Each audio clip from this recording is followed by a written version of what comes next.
visibly in shock, and his wife has suffered serious pelvic injuries and head lacerations after being caught under the bow of the other boat.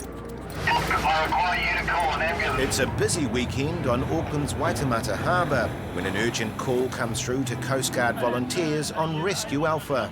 One female person is reported as serious injuries, over. The location is currently off of Princess Wharf. Don't need everyone to hold on, guys. Go. Okay, underway. There's going to be a washing machine in here. 2 sailboats have collided, and one has split in 2 and quickly sunk to the ocean floor. Coastguard vessels have been tasked to the emergency. Whereabouts? On arrival, the crew of ASB Rescue are already at the scene. The couple have been pulled on board the yacht that collided with them, and medics are trying to assess their injuries. The sunken boat's owner is visibly in shock, and his wife has suffered serious pelvic injuries and head lacerations after being caught under the bow of the other boat. I require you to call an ambulance. And just confirm one patient with the pelvic injury, was it? Yeah, patient with pelvic injury and husband with her. They need to get her to hospital fast, so Rescue Alpha will need to clear the way through the busy boat traffic. Okay, stand by on the horn. But as they negotiate a path to shore, they spot another potential hazard. What just went overboard? Something just went overboard. Something's overboard off that boat. Stop! It's a dog. Hey, your dog! The dog is overboard. Finally, the dog owners notice the commotion and turn their boat around, and Alpha continues to shore. Okay, we touch and go to get some crew ashore, please, guys. Bring you alongside of this wharf here. The injured woman, Jill, is in intense pain, much to the concern of her husband. Do you feel comfortable, Jill, to be moved like this? Because we can take you all the way out to the ambulance. Quite a bit of pain in her left buttock. As she's taken to the waiting ambulance, the only sign of the incident is a couple of scratches to the much larger boat. Jill spent a week in hospital and had months of physio to get back to full health. The sunken boat Gypsy was salvaged, but it will cost an estimated $350,000 to get her back on the water. The Trillion Rescue Alpha crew are on patrol when an emergency call comes in. A member of the public on shore has raised the alarm after seeing a small boat apparently on fire just off the coast. Foreman said that there has been smoke seen, also 3 kids on the boat. Comms reporting fire and children naturally raises alarm bells. Okay, this definitely looks like our customer anyway, guys. The crew have found the boat in trouble. The fire's been put out, but the boat's in bad shape and is being towed by an even smaller vessel. How are you? What is your problem? Okay, so your motor's kaput then, is it? Only one of the 3 kids on board the boat is wearing a life jacket. The Coast Guard volunteer crew decide to take control and take over the tow from the Good Samaritan. Thanks very much, sir. Thank you very much indeed. Okay, now watch the tension as we go past. Fingers out, ease it, let it go, get them all to sit down, and if there's a problem, get someone to stand up and we'll stop instantly. Put your life jackets on. Now, if there's any trouble, stand up and wave out.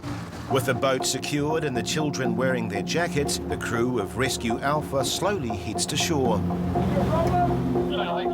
But suddenly, one of the kids tries to get the crew's attention. What's happened is that they've got a pretty old boat that doesn't look in very good repair, and their cleat seems to be pulling out of the body of the boat, which is a bit unsafe for them, so we're going to slow down a bit, take it easy, and keep an eye on it as we go.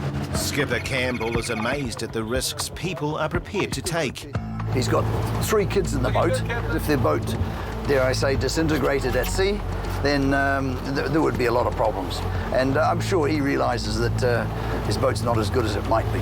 Taking it slowly, Coast Guard managed to get the boat and crew safely back to Okahu Bay. Thanks very much, eh? No one injured? No one. Back on land, the boys can't wait to tell their tale. We were riding along and then the motor cut out and then we tried to start it again and it set on fire It's a good opportunity for Coast Guard to give the skipper's son some advice. So perhaps you're going to help him a little bit and say, hey, Dad, we've got to get the engine checked before we go out? We were many times out and it never happened, and just when it happens for the first time you think twice, oh.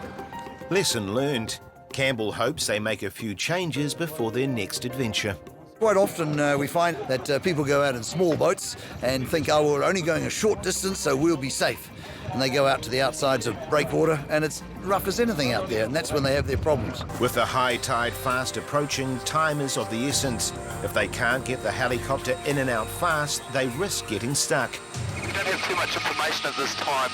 We believe it may be a significant fall from a cliff, which could have any number of injuries, including significant limb injuries, spinal injuries, or at worst, he could have a brain injury. The accident site is 60 k's southeast of Whangarei at Mangawhai Heads. But there's a problem. The crew don't have a precise location for the accident. Every minute is critical. The chopper squad frantically search for their destination. Here's Lang's Beach, guys, just all eyes out to the right and see if we can spot these guys as we come around the coast. There is a walk rail on the top of some of these cliffs here. But the first two bays are empty. Obviously further out than I thought it might have been.